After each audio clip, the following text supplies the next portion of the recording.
Okay, we're going to try this one more time. First time I didn't have my audio on, or actually I wasn't even recording. Second time I had my audio on, but the application I used to record video decided to die.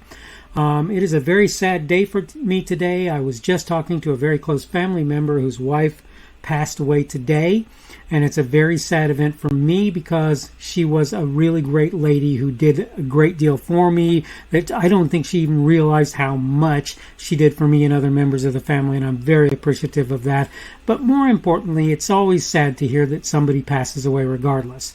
That said, I hope Tracy rests in peace, and I hope that her family manages to take solace in the fact that she was a believer and her steps were ordered by God, and I believe that it was time for her to go. It was just that time. And I think her husband would have agreed to that, would agree to that. Now, of course, that doesn't make it any easier, and obviously I still express my condolences to everybody who was affected. I want to talk today on a subject of hard work on the Daily Summation from Kurt's Religion and Politics. I'm your host. I'm Kurt, and today is Sunday, May the 1st of 2022. Welcome to everyone who's here on Rumble, on the podcast, on YouTube, on BitChute, on CloudHub, on my Facebook page, the Kurt's Religion and Politics page there, on kurtzreligionandpolitics.locals.com, on Minds, MINDS.com, on Parler, on Gab, on Twitter. By the way, on Minds, you'll primarily find me on the Kurt's Religion and Politics group there. And I want again to talk about the subject of hard work. And I'm going to go ahead because I know I'm kind of probably running a little short because of my little intro. I'm going to go ahead and get into my notes quickly and try and get through them so that we can hopefully get through the notes and maybe have a little bit of time for discussion. Maybe one of the hardest things a good parent must do for his or her children is to teach them that life is fraught with hard work of one sort or another. My son has zero interest in doing anything difficult, regardless how much benefit he might derive from the doing of it. Where I haven't pushed him into toil and travail, I've made it my business to make something clear to him.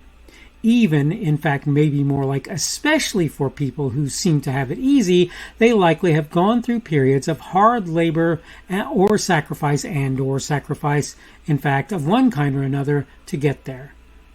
I grant there are old money children for whom that's maybe not as true as for many people. Want to know what's actually kind of funny, though? Most such people toughen up or lose in pretty significant ways in the course of time. I often took my ease as a younger man, much to my current day chagrin. If I had been willing to work harder when I was younger, the chances are exceptionally good I'd be in greatly better circumstances today. The crazy part is I just delayed the inevitable. I still had to do all of that stuff anyway.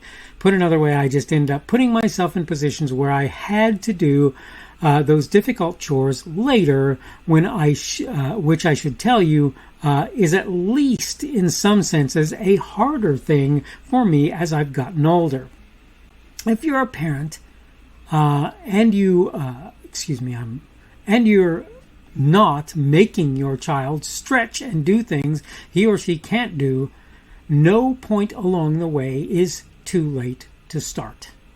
I urge you, get them doing that hard stuff so they're used to it and get a lot of it out of the way while they're still young. They might not like it much. They might curse you, in fact, as a result. But their future or futures will likely look that much better as a result. I have a moderately, that is level 2 autistic child, as I've said before. For him, it's maybe even more important to get him, to do things he doesn't enjoy. Given the opportunity, he'll find just about any excuse to not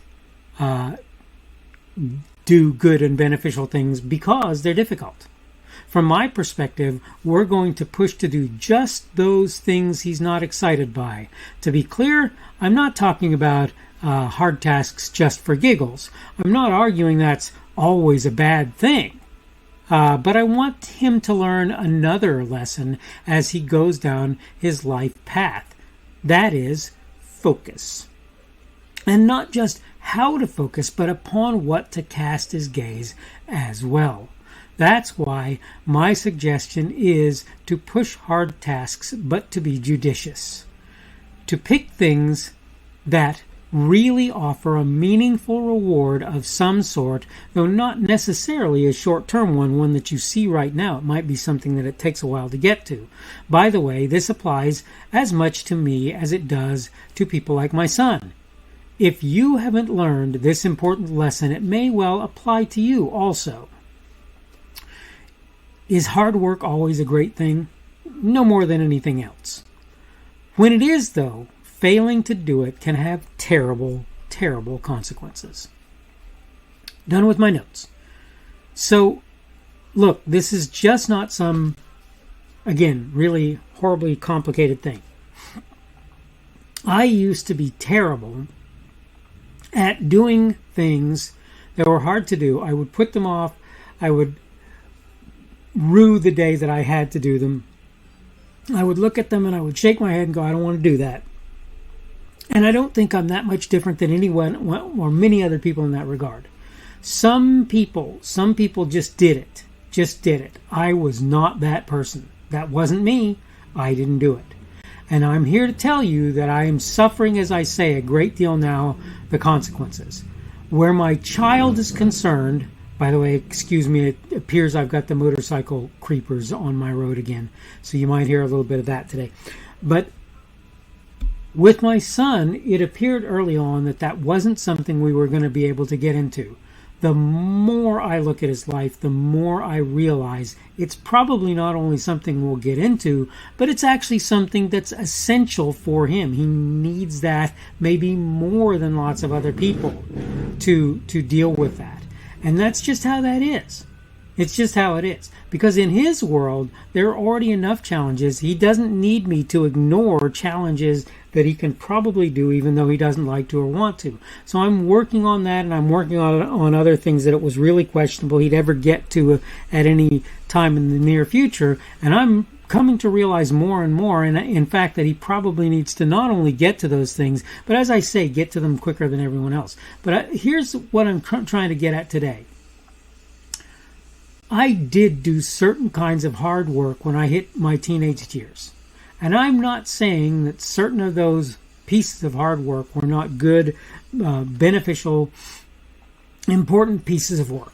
But I am saying this, and this is what's important. There were other pieces of hard work that I either thought I wasn't qualified to do, or I refused to do because it looked like they were too hard, or what have you. And let me just make something as plain as day. It affected me in ways that I'm still seeing to this day from when I was a young man, and I still end up with a lot of fights. And I'm trying to show my son now that I'm willing to do that hard work, because if I'm not going to get the benefit that you would get as a result of that reality of doing that hard work. Yes, it's true. You don't like it. Yes, it's true. It is difficult.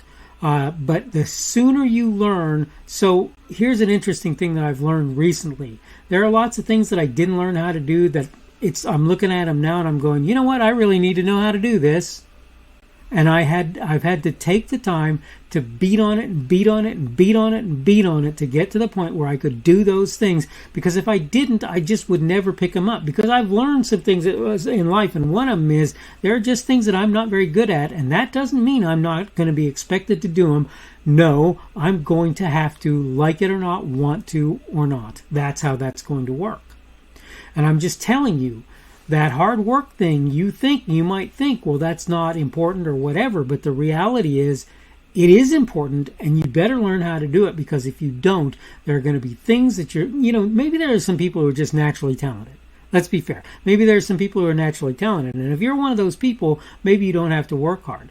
My son is naturally talented, but the fact is he's also driven, my oldest son, not the autistic one. He's naturally talented, but he's also driven in lots of ways. He's driven to be successful, and he does a pretty good job of that as far as I can tell. And so I'm really happy that that's true for him, because for me, I was I had abilities that lots of other people didn't have, but the fact of the matter is they were wasted on me as a young man because I didn't do the work that I needed to have things happen that were important in my life. And I'm here to tell you, if you're not doing that, now, not later, is the time to start. Now is the time. Don't wait. Don't stop. Don't think about it. Just do it. Start working on the things that, hard though they may be, are going to reward you, and particularly that are going to reward you in long term. And I'm not saying that you don't use your work for other people either. That's part of that reward as far as I'm concerned. My sister-in-law, Tracy, that was one of the things about Tracy that I'll tell you right now. Hard work, whether she thought so or said so or not, was her hallmark. She did that all the time. And let me just tell you, it's a great thing that she did, and it really made a difference in the lives of lots of people. This has been the Daily Summation from Kurt's Religion and Politics. I'm your host. I'm Kurt, and today is Sunday, the 1st of May of 2022. That means tomorrow will be Monday, the 2nd of May of 2022, Sunday being the beginning of that Christian week for most of us that are Christian, Monday being the beginning of the work week for people who work that 9 to 5 Monday through Friday thing, so it'll be my beginning of my standard work week. Thank you for everyone who's been here on Rumble, on the podcast, on YouTube, on BitChute, on CloudHub, on my Facebook page. That's the Kurt's Religion and Politics page there, on kurtzreligionandpolitics.locals.com, on minds.com, the Kurt's Religion and Politics group primarily there, on Parler, on Gab, on Twitter, or wherever else you happen to be seeing or hearing me today. Subject for today has been hard work, and tomorrow is going to be the one that's sort of a question, and it is value and tribulation. And let me just tell you, I'm going to answer that in a word, and then I'm going to expound on it tomorrow. The word is, yes. Yes, value and tribulation. There is value in tribulation. Hope you're having a good day today. Hope everything is going well for you, and hopefully we will see you on Mondays. That would be tomorrow's edition of the Daily Summation from Kurt's Religion and Politics. The speaker on this edition of the Daily Summation is Kurt Schubert. This podcast was created on Sunday, the 1st of May of 2022. The Daily Summation is created for Kurt's Religion and Politics. Thanks for watching today's edition of the Daily Summation from Kurt's Religion and Politics. Don't forget to come back tomorrow to check out the next one. Remember, on various platforms, primarily Rumble, YouTube, BitChute, and CloudHub, and the audio podcast, you can subscribe to my content. For the audio podcast, you probably want to use Apple, Google, or Spotify. Apple Podcasts, Google Podcasts, or Spotify. In order to find me on those platforms, you can go to the Kurt's Religion and Politics channels on Rumble, YouTube, BitChute, and CloudHub. You can also get to my content on Facebook by finding the Kurt's Religion and Politics page there, minds.com, where you will find me at the Kurt's Religion and Politics group, and Kurt's Religion and Politics.locals.com as well. You can look there. I post my daily video on various social media sites, really only about 3, Parler, Gab, and Twitter at present. I am at KP Schubert on each of them, and you can find me under them, and you can find the videos under me. You should be able to find my podcasts on Google and Apple Podcasts and Spotify. It's also on podcasts.kpschubert.com. That's podcasts with an S, .kpschubert.com. If you're looking for me on various of the podcast sites, you probably want to search Kurt's Religion and Politics, not the Daily Summation. Keep in mind, you can subscribe to my content on various places that I put it. All constructive feedback is welcome. You can like, dislike, add a rumble, or give whatever feedback is available on any of the platforms that you can do such things. You can also add a comment on what I put there. Unless you're advertising or doing something that I believe will harm others, I'll leave your comments out there even if I don't agree with or understand them. I will try to let you know I've seen them when possible and may reply if I feel it's reasonable, appropriate, and possible, of course. Thanks again for viewing this edition of the Daily Summation from Kurt's Religion and Politics. Don't forget to come back again for tomorrow's as well.